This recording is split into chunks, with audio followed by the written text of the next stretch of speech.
नमस्कार, आप देख रहे हैं न्यूज 37 इंडिया और समय हो चला है अब खबरों का। मैं लोकेश बंसल आपको लेकर चलता हूं खबरों की दुनिया में।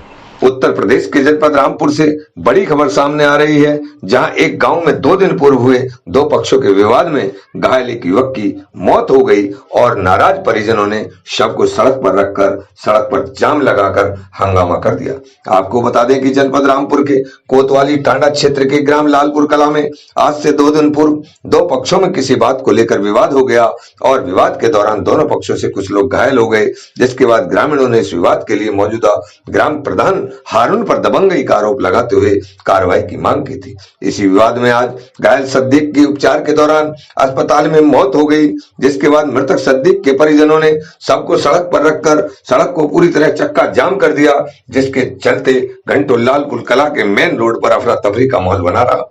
सूचना मिलते ही पुलिस के आलाधिकारी मौके पर पहुंच गए तथा समस्त क्षेत्र को पुलिस छावनी में तब्दील कर दिया तथा मृतक के परिजनों को पुलिस के आलाधिकारियों ने समझा बुझाकर मामले को नियंत्रित किया तथा कठोर से कठोर कार्रवाई किए जाने का परिजनों को आश्वासन दिया, जिसके बाद मृतक के शव को परिजन घर लेकर चले गए तथा शव का अंतिम संस्कार कर दिया। हमारे संवाददाता से बात करते हुए घटना स्थल पर मौजूद अपर पुलिस अधीक्षक अरुण कुमार सिंह ने कहा कि ताना टांडा का लालपुर गांव में परसों 2 पक्षों के बीच झगड़ा हो गया था, जिसमें दोनों तरफ से तहरीर मिली थी, जिसके आधार पर कोतवाली टांडा में एनसीआर की कार्रवाई की गई थी। मृतक व्यक्ति सद्दीक की फोटो के आधार पर धारा 323 और 326 में मुकदमा पंजीकृत कर दिया गया था। कल जब उनकी मृत्यु हो गई और पोस्टमार्टम रिपोर्ट प्राप्त हुई तो उसके आधार पर एफआईआर को 304 में परिवर्तित कर दिया गया, परंतु परिजनों का यह कहना है कि मुकदमे में धारा 302 लगनी चाहिए। हमने उन लोगों को आश्वस्त कर दिया है कि पूर्ण विवेचना कोतवाली पुलिस से हटाकर क्राइम ब्रांच के माध्यम से कराई जाएगी और पोस्टमार्टम रिपोर्ट का अध्ययन करा अगर 304 के स्थान पर 302 बनेगी तो उसमें बढ़ोतरी में कोई कमी नहीं छोड़ी जाएगी।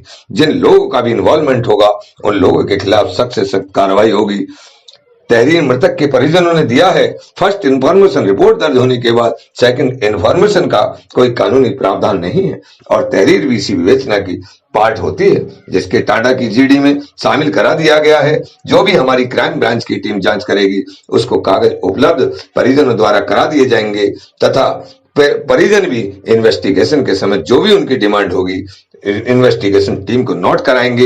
एविडेंस जितने भी मिलेंगे उनके आधार पर कार्रवाई कराई जाएगी। और मैं क्लियर कर दूं कि अब कार्रवाई पुलिस के लिए इतनी आवश्यक है क्योंकि लालपुर गांव आगामी पंचायत चुनाव में अति संवेदनशील गांव में से एक गांव है और किसी भी तरह सरकार का और प्रदेश प्रशासन का चुनाव को शांतिपूर्ण ढंग से संपन्न कराना एक जिम्मेदारी बनती है। संवाददाता केपी सिंह चौहान की रिपोर्ट।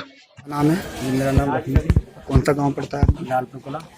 अच्छा, मैं पूछता हूँ, ये आपके ये क्या लगते हैं इनका जो सब यहाँ रखा हुआ है रोड पे, क्या क्या पूरा मामला क्या है और क्या मांग है आपकी जो आप दफन नहीं कर रहे हैं? मेरे पापा की डेथ हो चुकी है, 2 बेटे मेरे जख्मी पड़े हैं, एक मेरा भाई जख्मी पड़ा है। ये 30 से 40 लोग मेरे घर में आए थे। घर में आने के बाद में धावा बोल के सब में मार के चले गए। किस बात को लेकर ये आप बस खाली एक उसकी रंजिश थी कि बहुत की थी कि आज आप इधर थे और आज इधर की सर हुई थी, बस ये और कोई रंजिश। फिर दूसरी बात ये कि हम कमजोर लोग हैं, कमजोर गरीब लोग हैं, तो आप वो सरमायादार है, पैसे वाला है, रसूखदार आदमी। जैसे आप यहाँ पे डेड बॉडी रखी, अब क्या मांग करना चाहते हैं? कि दोनों की उनके अधिकारियों की निलंबित करेगा और जितने भी ये हमारे मुलजिम हैं ये गिरफ्तार हों और जो हमारे भाई 2 जेल भेजे गए वो वापस आए। किस वजह से जेल भेजे गए? कब से डेड बॉडी रखी है यहाँ आपकी? आज 11 बजे।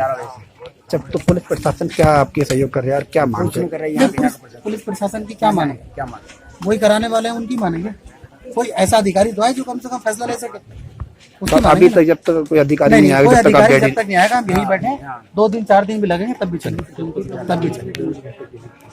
हाँ, देखिए पूरा मामला ये है कि ये लालपुर कला में अरशद वारसी अंसारी लालपुर कला के अंदर परसों एक मामूली सी बात को लेके बात विवाद हो गया था। ये जो लोग हैं ये मेहनत मजदूरी करने वाले लोग हैं, तीनों मारा पीटा गया। इनके 2 लोग थाने में तहरीर देने के लिए गए तो यहाँ टांडा एसओ ने उन दोनों लोगों को एक पे 650 ग्राम चरस लगा के और दूसरों को 420 में दोनों को जेल भेज दिया और उसके बाद में इन्हें रेफर कर दिया रामपुर के लिए। इनकी रामपुर में इलाज के दौरान मौत हो गई। ये जो यहाँ का प्रधान और प्रधान का ग्रुप है उसके पूरे ग्रुप ने यहाँ कई घरों में लूटपाट भी की है, तोड़ा फोड़ी भी की है और मर्डर भी किया है। और उसके बावजूद प्रधान को संरक्षण देने के लिए टांडा एसओ और चौकी इंचार्ज सैदनगर, ये पूरे दोनों उसके साथ खड़े थे और इनकी मौजूदगी में ही ये मर्डर हुआ है। तो अब हमारी ये मांग है कि ये दोनों जो अधिकारी हैं ये निलंबित होना चाहिए, और जो यहाँ हरकत करने वालों को जिन्होंने मर्डर किया है और जिस एसओ ने झूठा 2 लड़कों को यहाँ के जेल भेजा है चरस लगा के, 420 का मुकदमा लगा के, उन दोनों लोगों को पुलिस को क्या अधिकार है कि फ्री में खामा में चरस लगा के जेल भेजेगी? कौन से कानून ने उन्हें अधिकार दिया है कि कोई पीड़ित अगर थाने में जाएगा तो उस पर चरस लगा के उसे बंद किया जाएगा? तो हमारी ये मांगे, दोनों लोग निलंबित होना चाहिए, और जिन्होंने मर्डर किया है, जो पूरा गैंग है, ये जो गैंगवार पूरा है यहाँ, इन्होंने पूरे लालपुर कला के अंदर आतंक मचा रखा है, उनकी गिरफ्तारी होना चाहिए। यहाँ पे क्षेत्र अधिकारी महोदय भी हैं और भी अधिकारी हैं, तो क्या आश्वासन दे रहे हैं? देखिए, क्षेत्र अधिकारी महोदय से बात नहीं चलेगी, क्योंकि यहाँ के जो एसओ हैं उनकी मौजूदगी में ही हुआ है।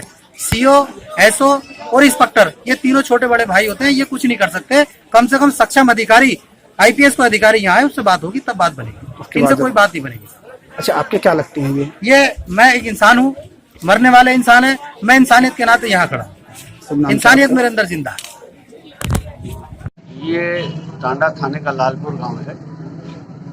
परसों यहाँ 2 पक्षों के बीच में लड़ाई हुई थी। दोनों पक्षों ने एक दूसरे के खिलाफ तहरीर दी थी, जिसके आधार पर थाना टांडा में एनसीआर पंजीकृत। मृतक व्यक्ति सद्दीक की चोटों के आधार पर फिर उसे 324 में अल्टर किया गया, और कल जब उनकी मृत्यु हो गई है तो पोस्टमार्टम रिपोर्ट कल शाम को प्राप्त हुई है, उसके आधार पर उसे 304 में अल्टर किया गया है। परिजनों का कहना है कि सर ये 302 होना चाहिए। हमने उन लोगों को आश्वस्त कर दिया है कि पूरी विवेचना ही यहाँ से हटा करके क्राइम ब्रांच के माध्यम से कराई जाएगी, और पोस्टमार्टम रिपोर्ट का अध्ययन चूँकि 304 है, वैसे भी सीनियर लेवल पे भी किया जाता है, तो अध्ययन करके, और उसमें 302 है तो 302 की बढ़ोतरी में भी कोई कोर कसर छोड़ी नहीं जाएगी, और जिन लोगों का भी इन्वॉल्वमेंट होगा उनके खिलाफ सख्त से सख्त कार्रवाई होगी। एक तहरीर इन लोगों ने दिया है, जो चूँकि फर्स्ट इन्फॉर्मेशन रिपोर्ट दर्ज हो जाने के बाद सेकंड इन्फॉर्मेशन रिपोर्ट का कोई कानूनी प्राविधान नहीं है, वो तहरीर भी इसी विवेचना का पार्ट होती है, जिसको टांडा की जीडी में शामिल करा दिया गया है।